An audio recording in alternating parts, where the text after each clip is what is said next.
Welcome to the Sovereign Futures podcast. I am your host, Yvonne de la Flor. The Sovereign Futures podcast is a sharing space of transformational interviews, sacred teachings, power imagery processes, innovative futuring tools, and topics that can help you design and sculpt your desired futures into your now. Some of our podcasts will be translated into Spanish to bridge cultures where we share the journey of consciousness together. Welcome to the Sovereign Futures podcast. I am your host, Yvonne de la Flor, and it's my first video podcast. I have others, but this is the first one that I'm going to upload to our channel because I'm so excited to have such a powerful woman, a dear friend of mine, a real spiritual woman, and I love her smile, but I'm going to bring it more. Her name is Erika Garcia, and she will share with us a little bit. But before that, remember to subscribe. And you're watching this in YouTube, subscribe, hit that bell, share us with some other people too. Also, you can listen to the podcast in all the venues.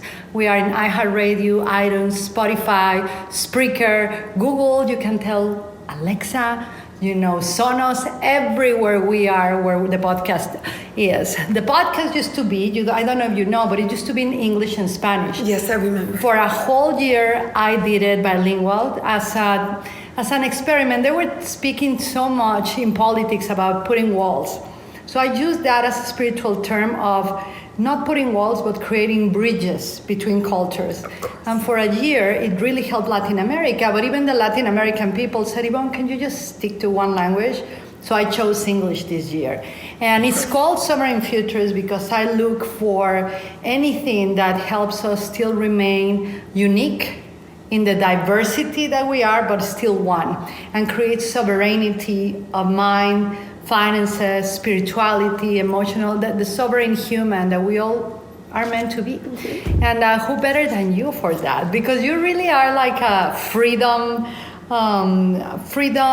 pursuer and also an incredible businesswoman. And I want to discover more about you today. But why don't you introduce yourself a little bit right now? Mm-hmm. And then I'll just go in the flow. I'm super happy. Plus, we're drinking an incredible tea from China. A jasmine, it's called the silver needle jasmine from the Yunnan Mountains in China. So cheers to you all. So Erika, welcome.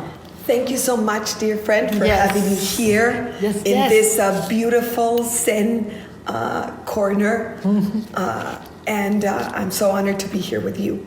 I want to congratulate you for the name Sovereign Futures. Oh. Because to me, sovereignty comes from not only being sovereign about our emotions, but also about who we are and what is it that we came to do in this life. Mm-hmm. And to me, that word is powerful. When I learned about it and you told me about it, I immediately thought not only of the sovereignty of nations, etc., but I was thinking, where do I put borders in my life where I don't need borders? Because just like you are building bridges, what we need right now so much is to avoid the borders.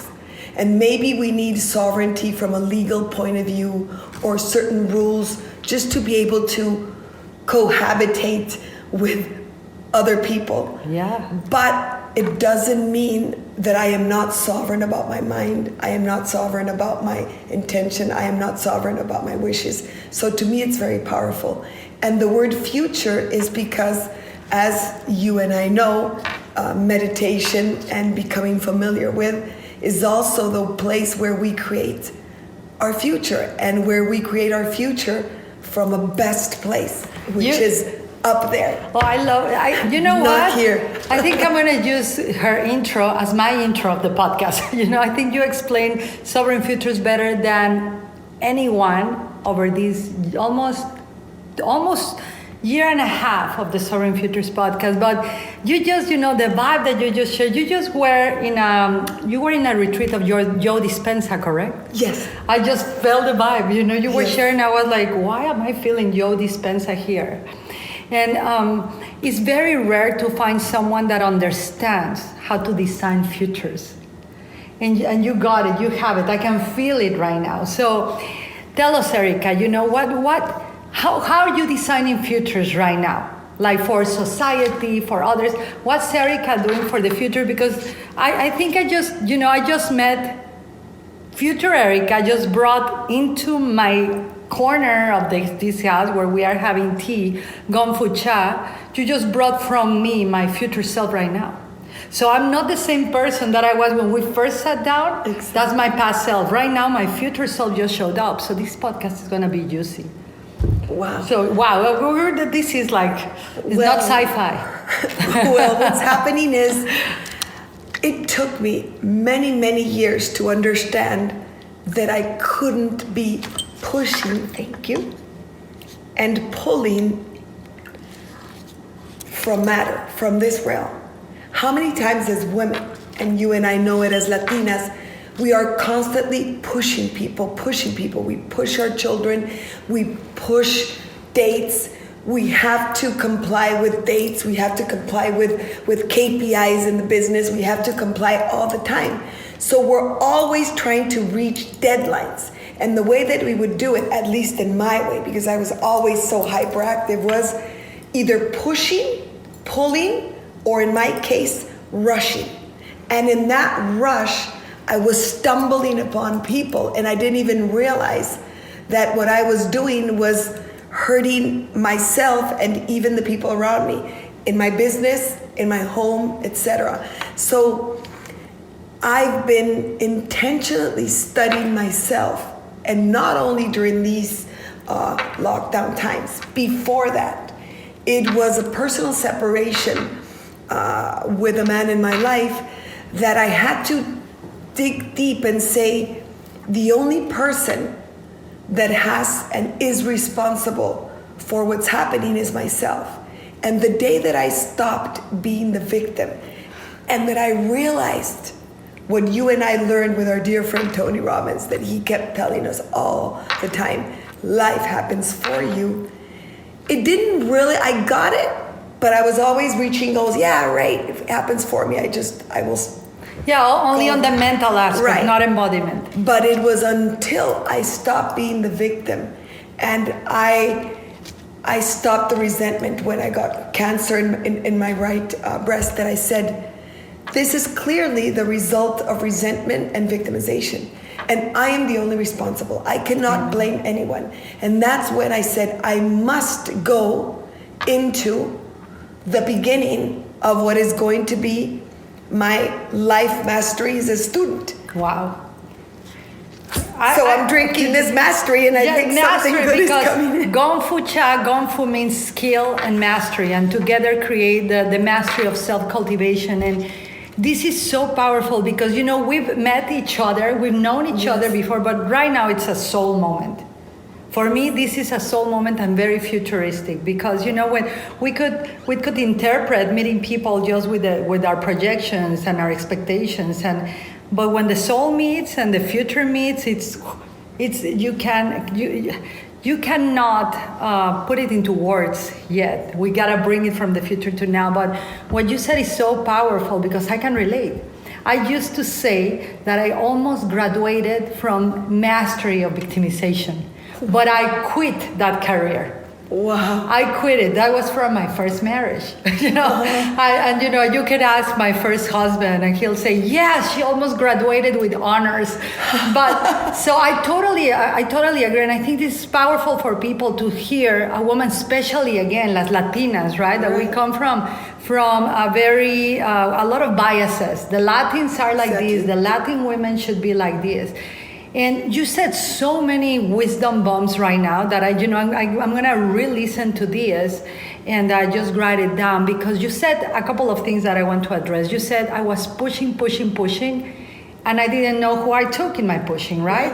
And how many people don't do that right now? They push, they force dates, they force timelines. You call them deadlines. I'm gonna uplift that word in a moment. They push, like they force their children to look into their eyes, like the parents. It's all forceful, when really reality is about natural law. It's about flow that you and I practice a lot. No, you know, I'm gonna be super honest with everyone. I envision me working with this woman in the future. I just had a futuristic moment here. I've been years training people in something called futuring. How to design futures from the futures. That's how I could feel the energy of Dr. Joe Dispenza through you. It was like, this is future talking to me right now. And it's rare to find someone that doesn't create from the past, that doesn't create from fear or neediness, but creates from creation, and you have that. And you said something that I want everyone to think about. You said, and all the deadlines. Look at the word, Erika. Deadlines. Oh, so God. I had a teacher from India that one time he says, every time that someone gives you a deadline, turn it into a lifeline. Wow. Turn it into a lifeline. Powerful. So you still go to that date, right? Because there's practical things we need, right? You're going to write it down. Yes. You know, I'm like, where am I going to write down your wisdom? But he said, turn it into a lifeline. So the project that you create is not dead. So that the project that you create is going to have a life of its own once you launch it. So I've done all my sales. That's so powerful. All my sales have been like that. So people ask me, Bon, I don't have Facebook ads. Not yet. I'm open. I don't have Facebook ads. I'm word of mouth so far. Coaching, mastery, family constellations, futuring. But I've done it through that. Like it's a lifeline. Sell only one. Serve the many through one. But that, when you said deadline, because look how you said the deadlines. Right, it was like horrible. But you see your body language. It's like being in a cask, like being buried and pushing. I want to get the deadline. We're dead. Look, it's like I'm getting there and you get there dead. You're grabbing your cross. That's how we perpetuate the past. We were gonna call this podcast Hustle and Zen. I think I'm gonna name this podcast "The Women of the Future," because I love it. Cheers to that. Cheers, because to our future self. Well, we're sitting right now here, so I want to meet more of us because we're gonna create a lot of things. But you have this awareness. You spoke about meditation. Let's go into that lifeline for a moment, because futures are multiple. Of course. We have something that is called inevitable futures. We have unlimited futures. We have multiple futures, right? Mm-hmm. And we have many, many, many possibilities. There's dark futures, dim, bright, and there's brilliant. And I find you in the brilliant. Wow. Let me tell you why, because you are pulling a conversation I had no idea we were going to say. I had no idea what we were going to talk. No, this is, with Gone Food Child, that happened, all the Ubers that never made it, not an advertisement, but let's go. I'm going to choose the one thing that helps us as we create all the futures to be present as we create, which is meditation, right? Which is, and all day, I got to go. This woman is an athlete. She says, no, it's hard, but this woman is an athlete. But we're going to start with the one thing that helps people live present in the moment, because if you're not present in the moment and you create the futures that we are creating, you are going to miss your future. Exactly. You're going to miss the future. Exactly. No one is going to be there. Yeah. You're going to keep pushing, so you're going to put yourself back into the cemetery without being dead. So tell us about your meditation practice, and from there we'll see how it flows. My meditation started on and off when I started reading years ago Deepak Chopra. And I learned synchronicity and the power of intention. And I translated the hour of power that we used to do and give to myself that I learned from Tony Robbins, and I transitioned it into a meditation with Chopra. He didn't used to have back then his guided meditations. Oh. It was only the book, and then he would just suggest some mantras. And I stuck to some simple ones, and that's what I did. Because when I tried to go